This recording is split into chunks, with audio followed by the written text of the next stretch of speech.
My name's Dr. Kulvarn Atwal, and I'm currently Executive Head Teacher over 2 large primary schools in the East London Borough of Redbridge. We're going to have a discussion now about the recent government announcement that schools potentially opening for some children on June the 1st. I'm joined by Sue Roffey and Chris Bagley, and I'm just going to let them introduce themselves before we begin our discussion. Hi, I'm Sue Roffey. I'm a psychologist, academic and educator, and I run an organisation called Growing Great Schools Worldwide. My passion is about wellbeing in education. And I'm Chris Bagley. I'm an educational psychologist, and from September onwards I'll be working with University College London Institute of Education, working with doctorate students, doing research around education reform, and I also work with an organisation called States of Mind, which is very focused on creating psychologically healthy environments for young people, and that in this context specifically means talking about education. Okay, wonderful. So obviously we're in the midst of a global pandemic and the unprecedented changes almost on a daily basis that are going alongside that in terms of schools. So I'm going to give a little context of where we currently are and some of the questions that we're facing, some of the challenges we're facing. So at the moment, I'll just focus on our school, one school, Highlands Primary School. We're currently open to children of key workers and those that are vulnerable. What we're offering is nothing like a normal school day, and I think that's really important to be aware of. We have up to about 20 children at the moment. Some come every day. And some of the issues around that is that some of those children are children that parents are finding very difficult to look after at home, who are benefiting from structures, or albeit the truncated structures and routines of the school day that we can provide. And we've been doing that over the last few weeks. Now with the announcement that on June the 1st, potentially schools will reopen to reception, nursery, year 1 and year 6, really gets me thinking about, well, where is the decision making there? What is the thinking behind that? Are these our most vulnerable children that need to be in schools, or are they the children that society deems needs to be in schools so that we can make the next steps out of this lockdown? So in terms of children, one thing that I'm going to say, even with 20 children, with those young children, I cannot guarantee that they are able to socially distance. We are allowed a maximum of 6 to 8 children in a class. That was our decision, because that's what we thought we could do to keep them 2 meters apart. We're now being told potentially that we could have 15 children in a class and have them socially distanced. I cannot see how we can do that. We need to consider staggering, because every school is different in terms of its geography. How do we stagger the entry points at the beginning of the day and collection points at the end of the day, so adults are able to socially distance? Playtimes, children going to the toilet, lunch times. I think the overriding feeling amongst staff is one of fear. There are staff members at home, either with underlying health conditions or shielding, or with family members who should be shielding. I do not want them to have to return.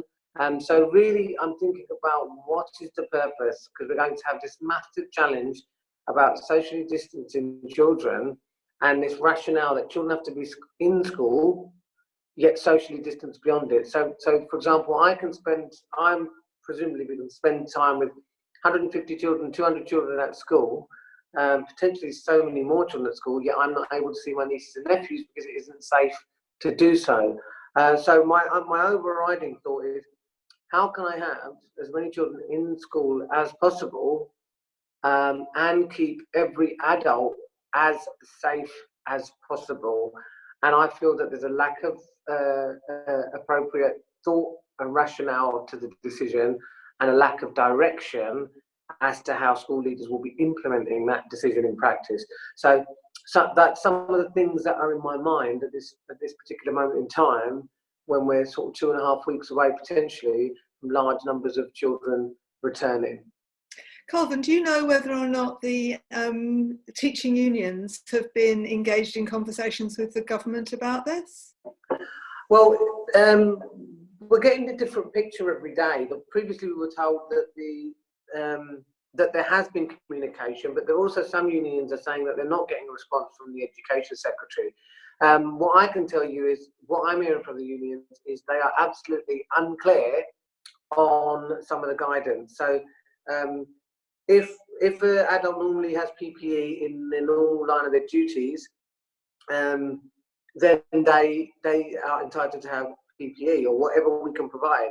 But this isn't a normal situation. We have young children who might spit or bite, and to put adults in a position in which they are potentially open to contracting a virus is a big worry. And the other thing is this thought that many of the children are asymptomatic. So how would we know when and if and how to isolate? Members of the staff team here have contracted coronavirus in the last 5 or 6 weeks. And I feel that we're in a position that we are unnecessarily putting members of staff in danger. So one of the incremental steps to support the country coming out of lockdown was, why couldn't they just increase the number of adults who are eligible to be seen as key workers now, so for example construction workers, and say that those children will now be entitled to a school place if there is nobody at home to look after them. So we could have supported the movement out of lockdown, and it would be much more in line with schools, rather than an approach which has come, I think, is very muddled. I think it's unclear. I think there's a lack of clear guidance as to how we're going to implement it. But fundamentally, we're going to have to make those decisions. And I am going to have to make a decision which is in the best interest of our children, our staff, our parental community. And I know for a fact, because we're going to do a parent forum tomorrow morning, I know that lots of parents are asking me, do I have to send my child? And that, I think, hasn't been factored in, that parents are not going to be comfortable in sending their children. It also doesn't make sense, because if you send in your year 1 and you're looking after your year 3 and 4 at home, you still can't go to work.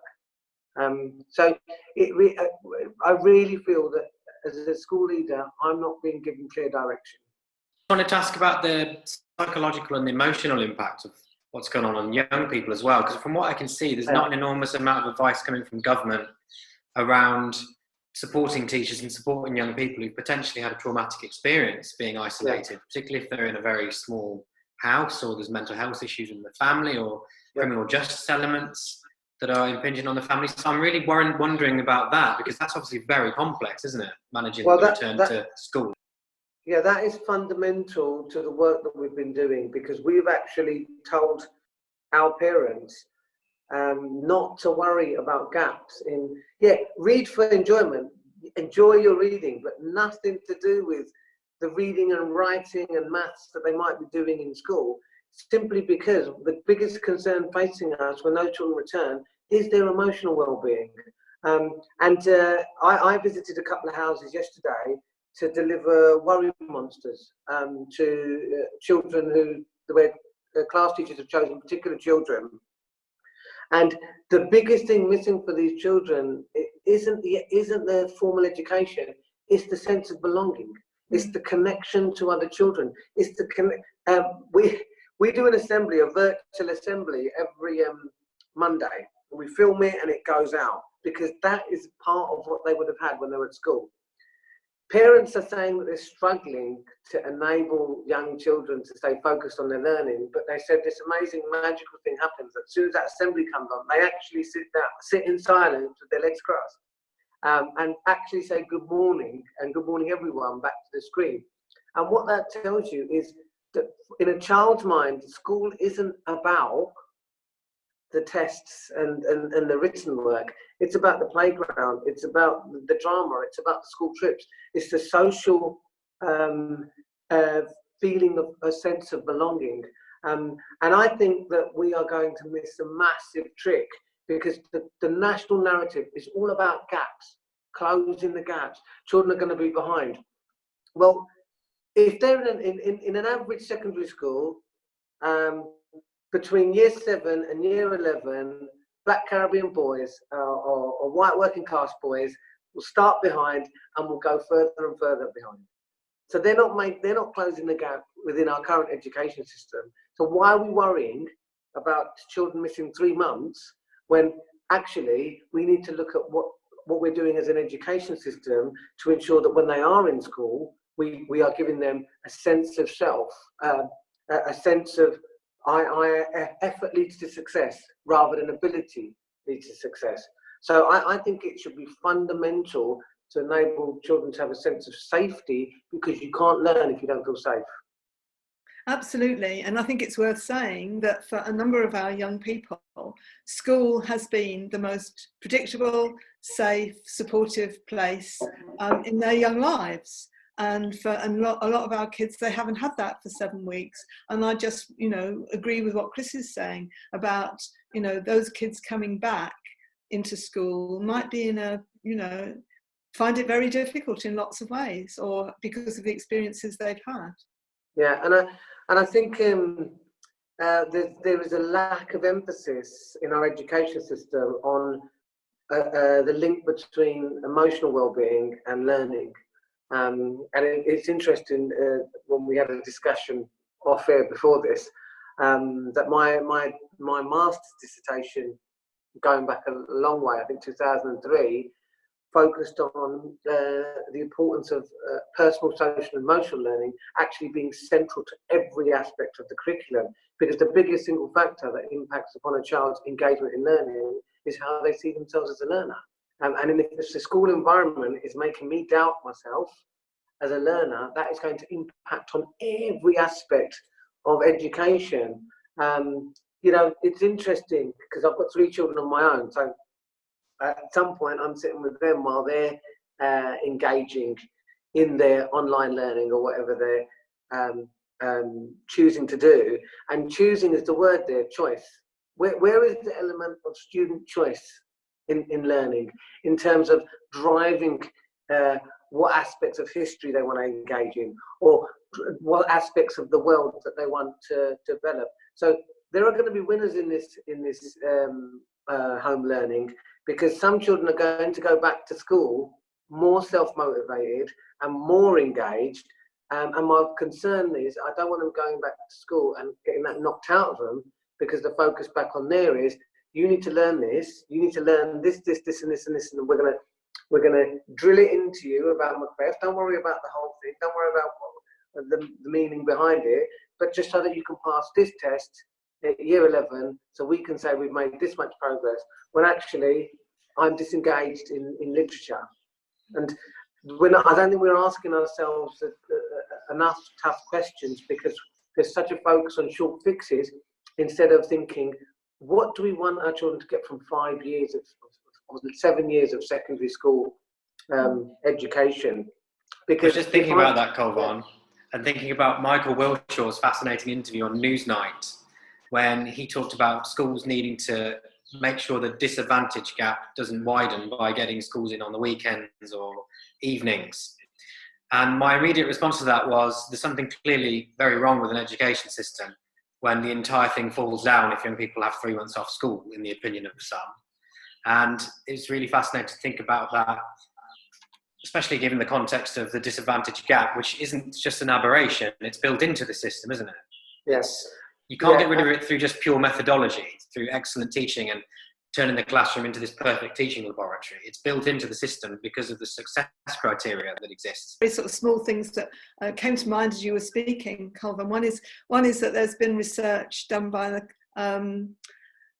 CASEL, the Collaborative for Academic, Social and Emotional Learning in the States, which has done a huge meta-analysis. I think it was published in 2011. Thousands and thousands of kids, to say that ongoing social and emotional learning raises academic outcomes by about 13%. So I mean, that's just a little bit of research which says how important social and emotional issues are.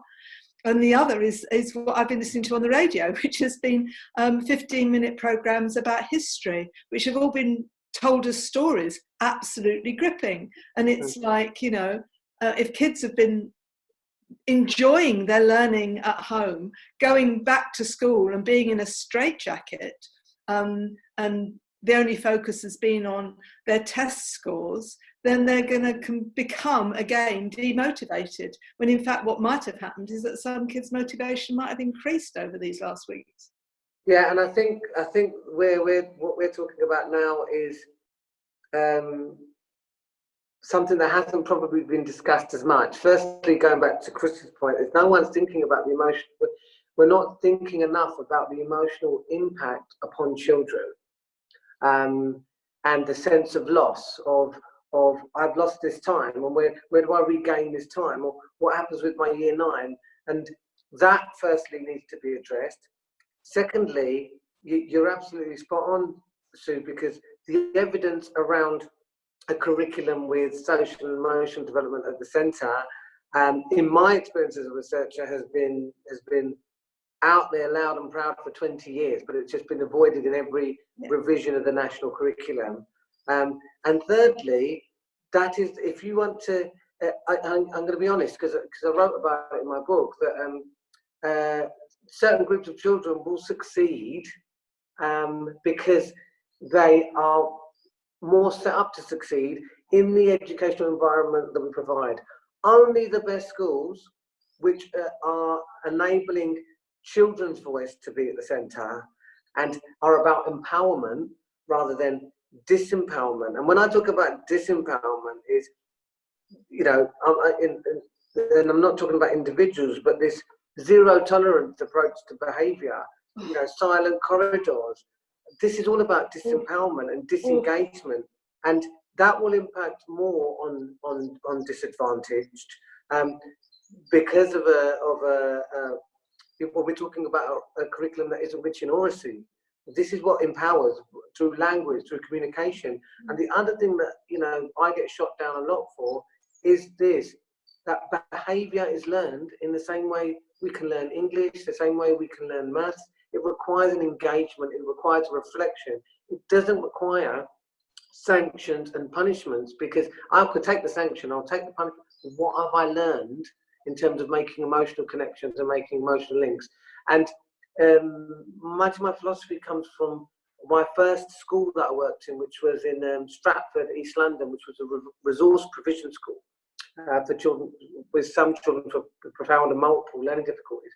But there was such a high proportion of children in each class with such severe emotional behavioural difficulties that my research meant I had to develop a curriculum that had that at the core to enable us to get to the learning. And I can tell you that the impact upon those children, in some ways, the children that need the most love are the hardest to love in the classroom. If we looked at a curriculum that has that at the centre, not only are we going to have an impact upon those children's learning, we're going to have a positive impact on society. And that has to start right from the early years, learning behaviours. Those young people who've got adverse childhood experiences, ACEs is the current terminology for this, they are not going to change their behaviour at all with a behaviourist reward and punishment model. It doesn't work, you know. The only thing that does actually work is the quality of relationships. And when you have a crowded curriculum that's focused on testing, what is often lost, and it's one of the things that I think leads to problems with teacher well-being, is they lose the time that's necessary to actually develop those relationships with those young people, because that is absolutely critical. Relational approaches to behaviour are the only ones that actually have any real impact over time. It's, you know, you can put strategy after strategy into place, but unless a child sort of trusts you and thinks you have their best interests at heart, rather than marking you down because you can't do things.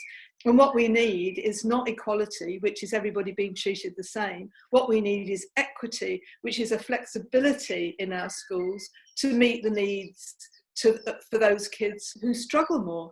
And at the moment, we don't have that at all.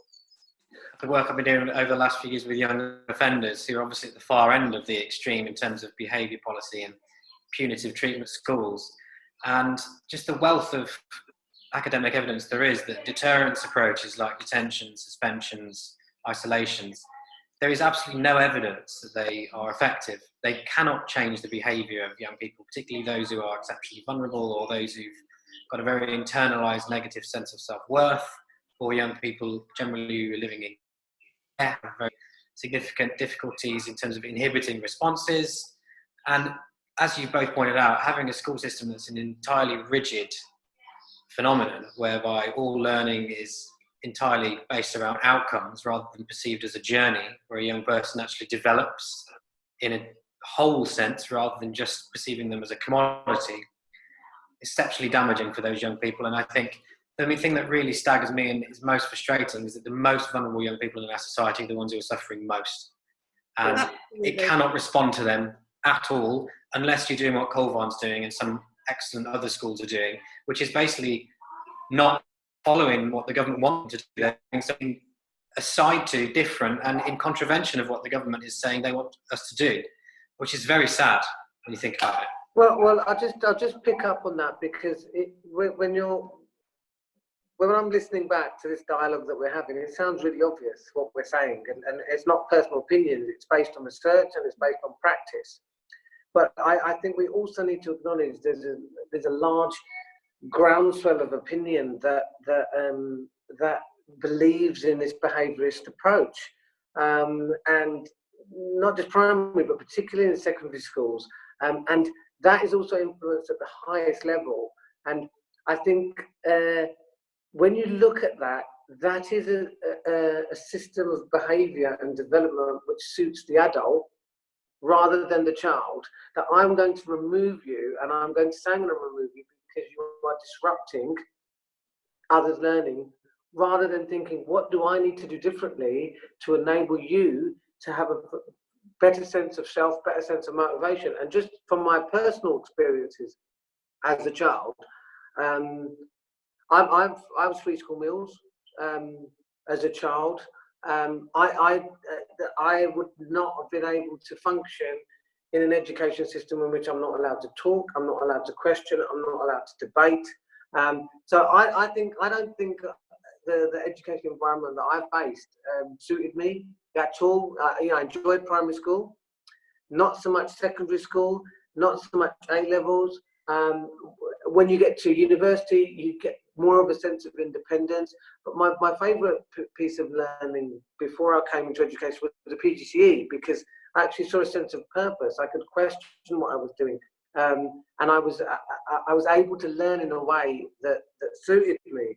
Now, I think if we're going to say a one size fits all, so regardless of where you are and what your needs are, if you're talking in that corridor, you're going to get a C1. I don't even know what C1, but children talk about C1. Children talk about a sense of injustice. It's not fair. They were even able to say which teachers enable them to learn, and it's the teachers which they have a relationship with. And yet you will still hear people on Twitter saying, if I have to hear that relationships are central to everything one more time, sometimes kids just have to be told what to do. I believe every adult has emotional behavioural difficulties and needs, and every child is somewhere on that spectrum. Can and I so say we have to create an also, environment. it's also about teacher training. I don't think teachers are given enough guidance on how they develop those relationships. You know, I don't think it's automatic that teachers have that emotional intelligence, that they are taught that they have to deliver subject material, but not teach the learner. And I think one of the things that needs to change quite dramatically is the professional development, like you have done so with such a big focus, Kulvarn. It's the professional development of teachers, and one of the things is around the social and emotional issues. And I know a number of teachers who've changed their approach to life, not just to teaching, by actually doing some social and emotional learning in the classroom with kids. So, as part of the announcement regarding schools opening on June the 1st, one of the things that was mentioned is that schools may possibly open on June the 1st. So there's a sense of ambiguity around what school leaders are being asked to do. In terms of my opinion, I'm not able to decide upon national policy in terms of the science or the modelling or mathematical modelling. What I would argue is that if we are asking the wider society to continue to socially distance, then I think we are compromising safety by encouraging large numbers of children to go back to school. The reason I'm saying that is because it's inevitable that large numbers of adults will be congregating to bring children to school and take them from school. And a school environment inside is very difficult to socially distance.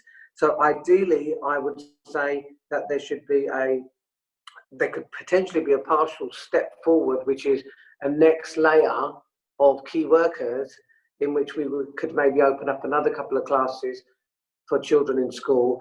Well, I don't in any way see the rationale of my nursery and reception children and year one children, who are going to be the most vulnerable in terms of social distancing, should be coming back.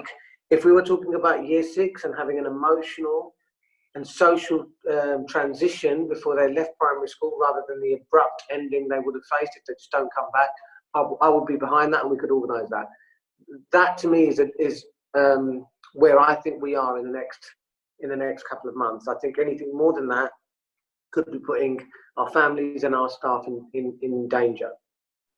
Sue, what do you think? I would basically agree with what you've said there.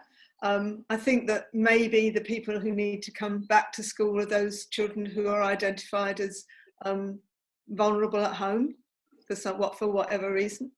And I think that whole thing about making sure that they don't come back in order to go back to the same of curriculum straitjacket is important to me. That whole sense of what you've spoken about before, Kulvarn, which is that sense of belonging, feeling that how do we manage to continue to have that when kids and teachers are supposed to be distanced from each other? You know, distancing is sort of the opposite of belonging. So we need to be thinking about how do we meet those belonging needs. There's been a huge amount of research done in the last few years on the importance of belonging in general to psychological health, and quite a lot done on the importance of belonging at school and what that means.